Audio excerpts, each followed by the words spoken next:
I had a few people ask me how to get my Premiere timeline into DaVinci without messing stuff up. Here's 2 ways to do it. So after you've got your whole timeline prepped and ready to go, all you're gonna do is go to your export settings, go to Format, and scroll down to QuickTime. Then you're gonna click Apple ProRes 4444, or if you wanna save on file size, you could do 422, 422 HQ. 4444 will just give you more information basically. Make sure you're hitting render at maximum depth and use maximum render quality, and then your depth, you wanna make sure you're at the 16 bits per channel, and then you're gonna hit export. Then whoever's coloring, if it's you or somebody else, they can bring that into DaVinci, and then you use an auto scene cut detection feature that will basically cut your long timeline into individual clips. When you do this though, you want to just be sure to tell your colorist what everything was shot on, what picture profile it was shot in. Here's the second way. Now the second way, you're going to want to go up to File, Project Manager, and then you'll see a list of all the sequences here, and you just want to select the sequence that you want to get colored.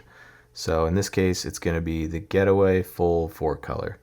Then I'm going to go down here and select Calculate. You can see my project is 6.24 terabytes. That's what's on this timeline.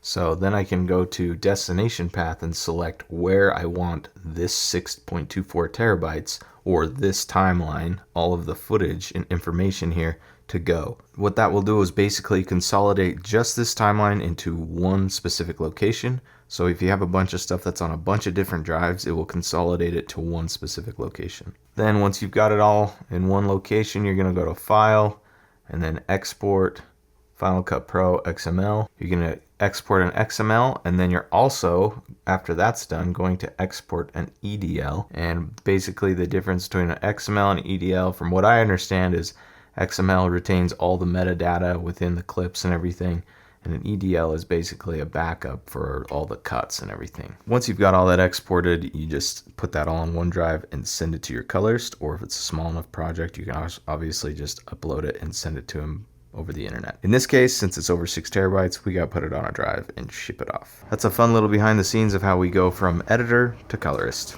Thanks for watching.